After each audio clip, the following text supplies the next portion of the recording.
ஸலாத் என்னும் கருணையும் சலாம் என்னும் ஈடேற்றமும் ஈருலக சர்தார் முஹம்மது முஸ்தபா ஸல்லல்லாஹு அலைஹி வஸல்லம் அன்னவர்களின் மீதும் அன்னாரின் வாழ்க்கை வழிமுறைகளை அடிப்பிறலாமல் அப்படியே பின்பற்றி வந்த உத்தம சத்திய சஹாபாக்கள், தாபிஈன்கள், தபஅ தாபிஈன்கள், நாதாக்கள், ஷுஹதாக்கள், அவுலியாக்கள், குறிப்பாக இந்த மஜ்லிஸிலே அமர்ந்திருக்கக்கூடிய நம் அனைவர்களின் மீதும் என்றென்றும் நின்று நிலவட்டுமாக.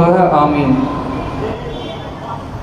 இந்த புனித ரபியுல் அவ்வல் மாதத்தை முன்னிட்டு நமது ஜாமியா மிஸ்பாஹுல் ஹுதா அரபிக் கல்லூரியின் சார்பாக நடத்தப்படக்கூடிய 15ஆம் ஆண்டு மீலாது விழா தொடர் சொற்பொழிவு நிகழ்விற்கு வருகை தந்திருக்கும், இந்த நிகழ்வை தலைமை தாங்கி நடாத்தி கொண்டிருக்கும் நாசிர் ஹசரத் அவர்களுக்கும், சக உஸ்தாதுமார்கள், நிர்வாக பெருமக்கள், மாணவ சகோதரர்கள், நீடூர், நெய்வாசல், பாவாநகர் மற்றும் உள்ள ஜமாத்தார்கள் அனைவர்களுக்கும் அஸ்ஸலாமு அலைக்கும் வரஹ்மத்துல்லாஹி வபரகாத்துஹு. அல்லாஹு ஜல்ல ஷானஹு தஆலா இந்த புனிதமான ரபியுல் அவ்வல் மாதத்தில் அகிலத்தின் அருட்கொடை சய்யிதுல் அம்பியா முஹம்மது முஸ்தபா ஸல்லல்லாஹு அலைஹி வஸல்லம் அன்னவர்களை நமக்கு தந்து, காலமெல்லாம் மன்னலம் பெருமானார் ஸல்லல்லாஹு அலைஹி வஸல்லம் அன்னவர்களை பின்பற்றி வாழும்படி கட்டளையிட்டிருக்கிறார். நாயகம் ஸல்லல்லாஹு அலைஹி வஸல்லம் அன்னவர்கள் வெறுமனே பின்பற்றுவதை தாண்டி ஒரு மனிதனின் வாழ்க்கையில் எல்லா விஷயங்களிலும், எல்லா சூழ்நிலைகளிலும், எல்லா காரியத்தை காட்டிலும் அன்னலம் பெருமானார் ஸல்லல்லாஹு அலைஹி வஸல்லம் அன்னவர்களே முன்னிறுத்தப்பட வேண்டும் என்பதையும் அல்லாஹு ஜல்ல ஷானஹு தஆலா நமக்கு கட்டளையாக தந்திருக்கிறார். குர்ஆனிலே அல்லாஹு தஆலா சொல்லுவது போல, குல் இன்கான ஆபாவுக்கும் அபுனாவுக்கும் இஹ்வானுக்கும் அஸ்வாஜுக்கும் அஷீரத்துக்கும் என்று சொல்லி ஒரு பெரிய ஆயத்து. அந்த ஆயத்தினுடைய கருத்து என்னவென்று சொன்னால், உங்களுக்கு உங்களுடைய பெற்றோர்கள், உங்களுடைய பிள்ளைகள், உங்களுடைய சகோதரர்கள், உங்களுடைய மனைவிமார்கள், உங்களுடைய உறவினர்கள், உங்களுடைய சொத்து செல்வம், உங்களுடைய வியாபாரம், உங்களுடைய வீடு, இந்த எல்லா விஷயங்களை விட அல்லாஹ் ரசூலுடைய பிரியம், அல்லாஹ் ரசூலின் மீது இருக்கக்கூடிய முஹப்பத் உங்களுக்கு அதிகமாக இருக்க வேண்டும். யாருக்கெல்லாம் மேலே சொன்ன இந்த உலகத்துடைய விஷயங்களுடைய பாசம் அதிகரித்து விடுகிறதோ, அல்லாஹ் ரசூலுடைய பிரியத்தை விட அதுவெல்லாம் மிகைத்து விடுகிறதோ, அல்லாஹு தஆலா நேரடியாகவே சொல்லுவான், என்னுடைய தண்டனையை எதிர்பாருங்கள் என்பதாக. நம்முடைய பகுதிகள் மட்டுமல்லாமல் உலக நாடுகள் முழுக்க பரவலாக இந்த ரபியுல் அவ்வலை ஒரு வாய்ப்பாக பயன்படுத்தி அன்னலம் பெருமானார் ஸல்லல்லாஹு அலைஹி வஸல்லம் அன்னவருடைய பரிசுத்த வாழ்க்கையை பல்வேறு கோணங்களில் மீலாது விழாக்களில் பயானாக பேசப்படுவதை நாம் எல்லாம் பார்க்கிறோம்.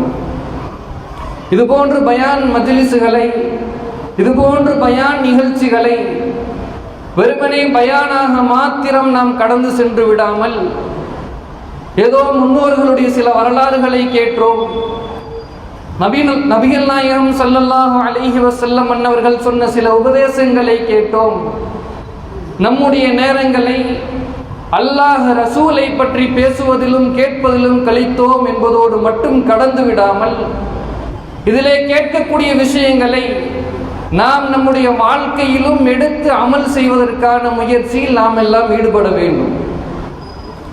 வெறுமனே பெருமானார் ஸல்லல்லாஹு அலைஹி வஸல்லம் அன்னவருடைய வாழ்க்கையை நாம் எல்லாம் தெரிந்து கொண்டு நம்முடைய இளைய சமூகத்திற்கும் தெரியப்படுத்துவது என்பது மாத்திரம் இது போன்ற மீலாது விழாக்கள் நடத்தப்படுவதற்கு நோக்கம் இல்லை.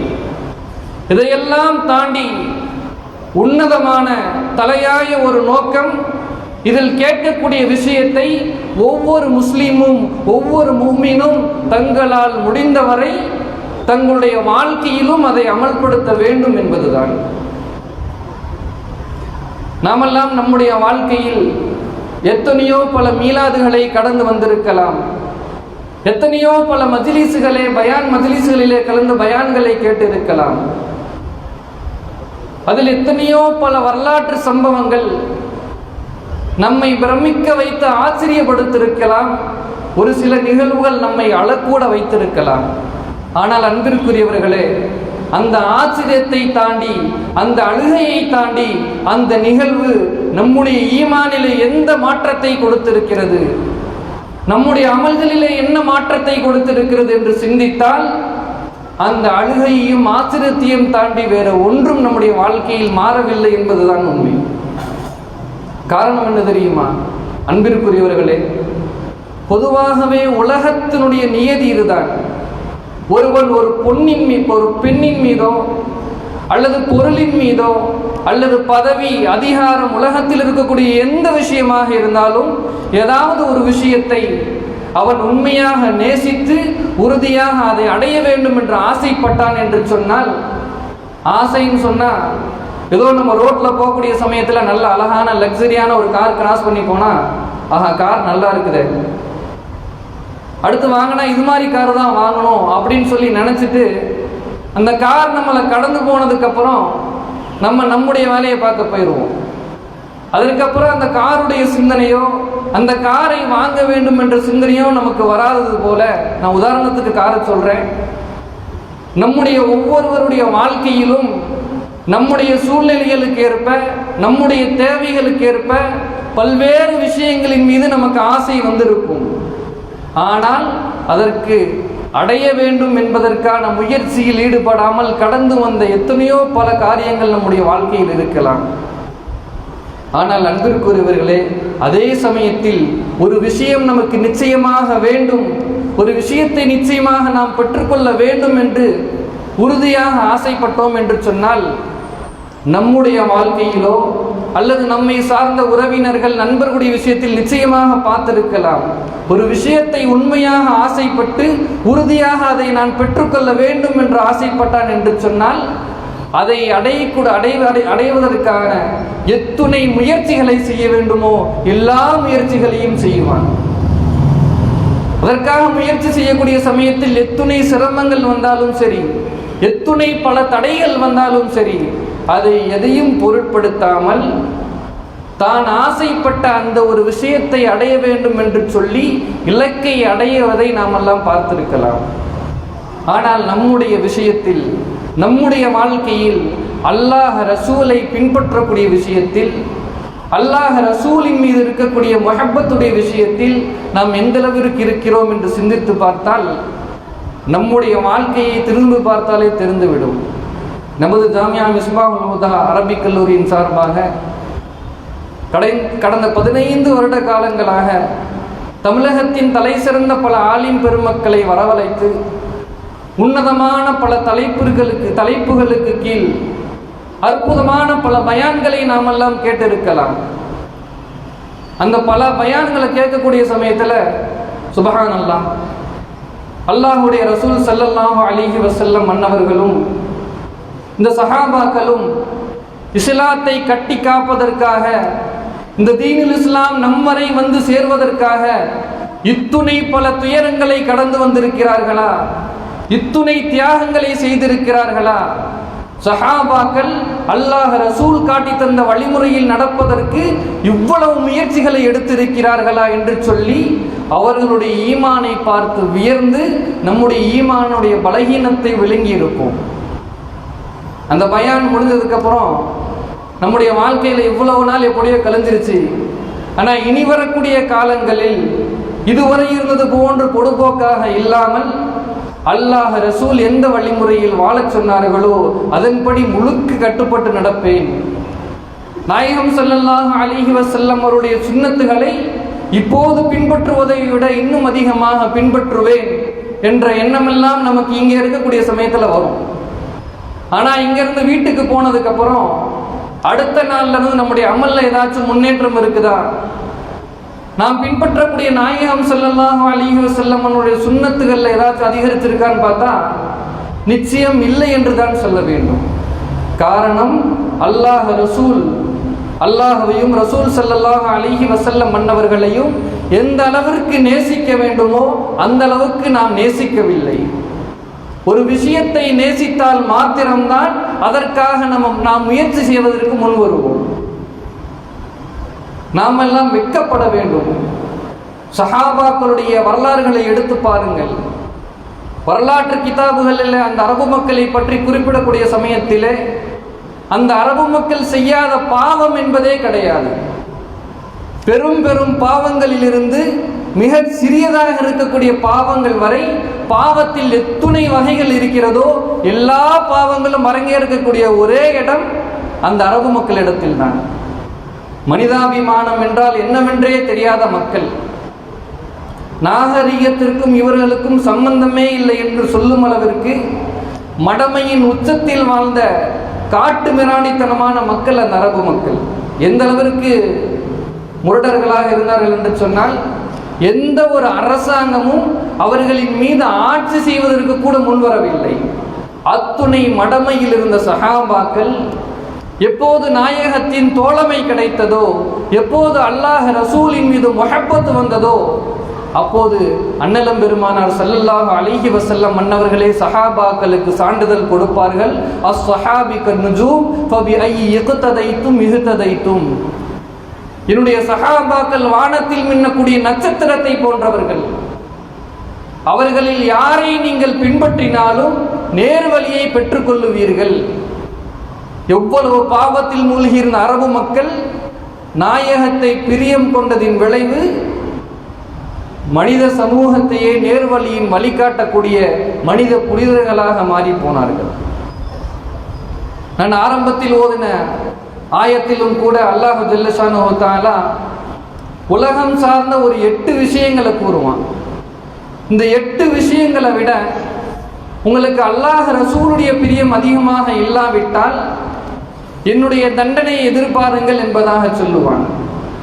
சஹாபாக்கள் அல்லாஹ் ரசூலுக்காக தன்னிடத்தில் இருந்த எல்லாத்தையும் தியாகம் செய்வதற்கு தயாராக இருந்தார்கள். அல்லாஹ் முன்னால் சொன்ன அந்த 8 விஷயங்களில் முதலாவது விஷயம் குல்லின்கான ஆபாவுக்கும், உங்களுடைய பெற்றோர்களை விட அல்லாஹ் ரசூலின் மீது உங்களுக்கு பிரியம் அதிகமாக இருக்க வேண்டும். சஹாபாக்களுக்கு தங்களுடைய பெற்றோர்களை விட அல்லாஹ் ரசூல் தான் பிரியத்திற்குரியவராக இருந்தார்கள். ஹதரத்துனா அபூ உபைதா இப்னு ஜர்ராஹ் என்ற ஒரு சஹாபி, அவர்கள் இஸ்லாத்தை ஏற்றுக்கொள்கிறார்கள். இந்த சஹாபியுடைய தந்தை இஸ்லாத்தை ஏற்றுக்கொள்ளவில்லை. அது மாத்திரம் இல்லாமல் நேரம் கிடைக்கும் போதெல்லாம் நபியவர்களின் மீது வசைபாடுவதும் நபியவர்களை எந்நேரமும் திட்டிய வண்ணமாக இருப்பதுமாக இருந்தார்கள். நாயகத்தின் மீது கொண்ட காதல் இந்த சஹாபியால் இருப்பு கொள்ள முடியவில்லை. தன்னுடைய தந்தையிடத்திலே சென்று, நீங்கள் நாயகத்தை திட்டுவதை நிறுத்திக் கொள்ளுங்கள், நாயகத்தை வசைபாடுவதை நிறுத்திக் கொள்ளுங்கள், இல்லை என்று சொன்னால் உங்களை கொல்லுவதற்கும் நான் தயங்க மாட்டேன் என்பதாக நேருக்கு நேர் தந்தையிடத்திலே பேசுகிறார்கள். அப்ப தந்தை சொன்னாங்களா, என்பா உனக்கு வாள் பிடிக்க கற்றுக் கொடுத்தது நானு, போர் யுக்திகளை கற்றுக் கொடுத்தது நானு, சண்டை எப்படி போடணும்னு பயிற்சி கொடுத்தது நானு. இப்போ அந்த முஹம்மதுக்கு எதிராக நான் பேசுறேன்னு சொல்லிட்டு அந்த முஹம்மதோடு சேர்ந்து கொண்டு ஏன்ட்டையே சண்டை போட வரியான்னு சொல்லி அந்த சஹாபியுடைய தந்தை புரிந்து கொள்ளாமல் விதண்டாவாதமாக பேசிக்கொண்டே இருக்கிறார். சண்டை முத்துகிறது. அந்த தந்தையும் மகனும் சண்டை போடுகிறார்கள். சஹாபாக்கள் இதை வரலாற்றில் சொல்லக்கூடிய சமயத்தில் சொல்லுவார்கள், இருவரில் யார் யாரை அடித்துக் கொண்டிருக்கிறார்கள் என்பது கூட தெரியாத அளவிற்கு புழுதி பறக்க பயங்கரமான சண்டை. அந்த சண்டையின் இறுதியில் இந்த சஹாபி அவருடைய தந்தையை கொன்று விடுகிறார். கொன்றுவிட்டு அந்த சஹாபி தன்னுடைய தந்தையுடைய தலையை மட்டும் எடுத்துட்டு நபிகிட்ட வந்து, யார சொல்லலாம், எனக்கு இந்த உலகத்தில் உங்களை தவிர வேறு யாரின் மீதும் பாசம் கிடையாது. உங்களை திட்டி வசைபாடி பாடியது என்னுடைய தந்தையாக இருந்தாலும் சரி, இந்த உலகத்தில் மற்ற எல்லா விஷயங்களையும் தாண்டி உங்களின் மீதும் அல்லாஹ் ரசூலின் மீது எனக்கு பிரியம் அதிகமாக இருக்கிறது என்று சொல்லக்கூடிய சமயத்தில் நபி ஸல்லல்லாஹு அலைஹி வஸல்லம் அவங்க என்னதான் இருந்தாலும் நம்மளால ஒரு உயிர் பயிற்சின்னு சொல்லி கொஞ்சம் கவலைப்படுறாங்க. அல்லாஹ் உடனே குர்ஆன்ல ஆயத் இறக்குறான், லா தஜிது கௌமன் யுமினூன பில்லாஹி வல் யௌமில் ஆகிரி யுவாதுன மன் ஹாதல்லாஹ வ ரசூலா வலவ் கானூ ஆபாஅஹும் அவ் அப்னாஹும் அவ் அஷீரத்தஹும். ஒரு முஃமின் அல்லாஹ் ரசூலின் மீது ஒருவன் எதிர்க்கிறான் என்று சொன்னால் அது அவர்களுடைய பெற்றோர்களாக இருந்தாலும் சரி, அவருடைய பிள்ளைகளாக இருந்தாலும் சரி, அவருடைய உறவினர்களாக இருந்தாலும் சரி, அவர்களின் மீது பாசம் காட்ட மாட்டார்கள். எனவே நபியே நாயகமே, நீங்கள் கவலைப்பட வேண்டாம் என்று சொல்லி அல்லாஹ் தஆலா ஆயத்தை இறக்குகிறார். அடுத்தபடியாக அல்லாஹ் தஆலா பெற்றோர்களுக்கு அடுத்ததாக சொல்லுவான், குலின்கான ஆபாவுக்கும் அபுனாவுக்கும், நீங்கள் பெற்றெடுத்த பிள்ளைகளை விட அல்லாஹ் ரசூலின் மீது உங்களுக்கு பிரியம் அதிகமாக இருக்க வேண்டும். அப்படி பிரியம் இல்லாவிட்டால் என்னுடைய தண்டனை எதிர்பாருங்கள் என்பதாக அல்லாஹ் சொல்லுகிறான். ஹதரத்துனா அபூபக்கர் சித்திக் ரலியல்லாஹு அன்ஹு பத்ருடைய போருடைய சமயம், அந்த போரிலே தனக்கு எதிரியாக அந்த காஃபிர்களுடைய கூட்டத்திலே அவருடைய மகன் அப்துர் ரஹ்மான் இருக்கிறார். தன்னுடைய மகன்தான், தன்னுடைய உறவுதான், தன்னுடைய ரத்தம் தான். ஆனால் இந்த தீனுல் இஸ்லாத்தை விட, இந்த இஸ்லாத்தின் உறவை விட, இந்த உலகத்தில் இருக்கக்கூடிய என்னுடைய மகன் எனக்கு முக்கியம் இல்லை, இந்த இஸ்லாத்தை எதிர்க்கக்கூடிய என்னுடைய மகன் எனக்கு முக்கியம் இல்லை என்று சொல்லி அந்த அபூபக்கர் சித்திக் ரலியல்லாஹு அன்ஹு அவர்கள் தன்னுடைய மகனை வெட்டி சாய்த்தார்கள் என்பதாக வரலாறு. சஹாபிய ஆண்கள் மட்டும் இல்லை, சஹாபா பெண்மக்களும் இந்த விஷயத்தில் எந்த அளவும் மாற்றம் இல்லாமல் இருந்தார்கள். உஹதுடைய போர் சமயம் ஹதரத்துனா பிலால் ரலியல்லாஹு அன்ஹு அவர்கள் போருக்கான அழைப்பு கொடுக்கிறாங்க. நபி ஸல்லல்லாஹு அலைஹி வஸல்லம் அன்னவர்கள், யாருடைய வீட்டிலெல்லாம் வாலிபர்கள் இருக்கிறீர்களோ, யாருடைய வீட்டிலெல்லாம் ஆண்கள் இருக்கிறீர்களோ, இஸ்லாத்தை பாதுகாப்பதற்காக, நாயகத்தோடு தோள் கோர்த்து போர் செய்வதற்காக நபி அவர்கள் அழைக்கிறார்கள். அனைவரும் போருக்கு வாருங்கள் என்பதாக அழைத்து கொண்டு செல்கிறார்கள். இந்த போருடைய அழைப்பு கேட்டதும் ஒவ்வொருத்தவங்களும் அவங்க வீட்டில் இருக்கக்கூடிய ஆம்பளைங்க போறாங்க. போரில் கலந்து கொள்ள முடியாதவர்கள் எல்லாம் பொருளாகவோ பணமாகவோ தங்களால் எப்படி முடியுமோ அப்படி போருக்கு உதவி செய்கிறார்கள். அப்போது ஒரு பெண்மணி நாயகத்திடத்தில் ஒரு பச்சிளம் குழந்தையோடு வந்து, யார சொல்லலாம், எனக்கு தந்தை இல்லை, எனக்கு சகோதரர்களும் இல்லை, என்னுடைய கணவனும் போரிலே கொல்லப்பட்டு விட்டார், இப்போது இந்த போருக்காக எனக்கு கொடுப்பதற்கு ஒன்றுமே இல்லை ரசூலுல்லாஹ், என்னிடத்திலே இந்த பச்சிளங்குழந்தை மாத்திரம்தான் இருக்கிறது, இதை போருக்காக எடுத்துக்குங்கன்னு சொன்னாங்க. இப்போ நபி அவர்களே வியர்ந்து போய், இந்த குழந்தையை வச்சு போரில் என்ன பண்றது, இந்த குழந்தை போரில் எப்படி பயன்படும், இந்த குழந்தை போருக்கு வந்து என்ன செய்ய போகிறது என்று சொல்லி நபி அவர்கள் வேண்டாம் என்று மறுக்கிறார்கள். அப்போது அந்த பெண்மணி சொன்ன வார்த்தை, யார சொல்லலாம், சஹாபாக்களை நோக்கி பல அம்புகள் வரும், பல ஈட்டிகள் வரும், அவர்கள் இந்த குழந்தையை கேடயமாக வைத்து தடுத்து கொள்ளட்டும், அந்த அம்புகள் சஹாபாக்களின் மேல் படாமல் இந்த குழந்தையை கேடயமாக வைத்து தடுத்து கொள்ளட்டும், அல்லாஹுடைய பாதையில் என்னுடைய குழந்தை ஷஹீதாக்கப்படுவதை நான் விரும்புகிறேன், சொர்க்கத்தின் வாரிசாக ஆக வேண்டும் என்று விரும்புகிறேன், இந்த குழந்தை என்னோடு இருந்து வளர்ந்த ஆளாகுவதை விட இஸ்லாத்திற்காக உயிர் துறப்பதை நான் விரும்புகிறேன் என்பதாக சொன்னார்கள். அது மாத்திரமல்லாமல் அந்த ஆயத்தில் அல்லாஹ் சொல்லக்கூடிய 8 விஷயத்துல 4 விஷயம், உங்களுடைய பெற்றோர்கள், உங்களுடைய பிள்ளைகள், உங்களுடைய கணவன், ஆணாக இருந்தால் கணவன், பெண்ணாக இருந்தால் மனைவி, ஆணாக இருந்தால் மனைவியும், பெண்ணாக இருந்தால் கணவனும், உங்களுடைய ஜோடிகள், உங்களுடைய சகோதரர்கள், இந்த 4 விஷயத்தை அல்லாஹ் ஃபர்ஸ்ட் சொல்லுவான். அதே உஹதுடைய போர்க்களம், பொதுவாகவே இந்த உலகத்தில் ஒரு பெண் பாதுகாப்பாக வாழ வேண்டும் என்று சொன்னால் அவளுக்கு தந்தையோ கணவனோ மகனோ சகோதரனோ இருந்தால் மட்டும்தான் பாதுகாப்பான முறையில் வாழ முடியும்.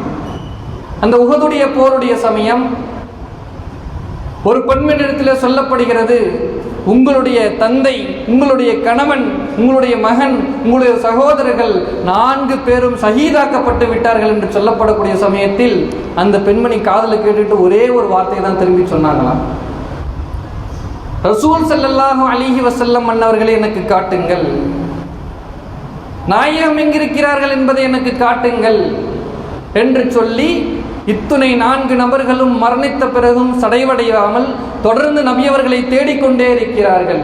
எப்போது நபியவர்களை பார்க்கிறார்களோ அப்போது அந்த பெண்மணி சொன்ன வார்த்தை, குல்லு முஸீபத்தின் பஅதக ஜுலல். இதற்கு பிறகு எத்துணை பெரிய சோதனைகள் எனக்கு வந்தாலும் அது லேசுதான். நபியே நாயகமே, உங்களின் முகத்தை பார்த்த பிறகு எனக்கு எத்துணை சிரமங்கள் வந்தாலும் சரி, எத்துணை கஷ்டங்கள் வந்தாலும் சரி, எனக்கு லேசுதான். என்னுடைய தந்தையோ, என்னுடைய கணவனோ, என்னுடைய பிள்ளையோ, என்னுடைய சகோதரர்களோ யார் வேணாலும் இருந்துவிட்டு போகட்டும், நீங்கள் இருக்கிறீர்கள் என்ற சந்தோஷம் எனக்கு பெரிதாக இருக்கிறது என்று சொல்லி மாறி காட்டினார்கள்.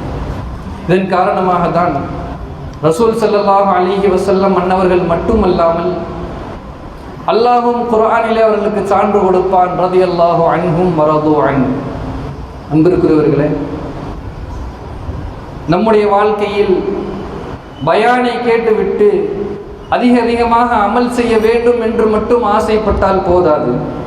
அதற்கு முதன்மையாக நாம் செய்ய வேண்டிய ஒரு விஷயம், அல்லாஹ் ரசூலின் மீது எந்த அளவிற்கு நமக்கு முடியுமோ அந்த அளவிற்கு அதிகமாக நேசித்து அல்லாஹ் ரசூலை நேசித்தவர்களாக அல்லாஹ் நம்மை ஆக்க வேண்டும்.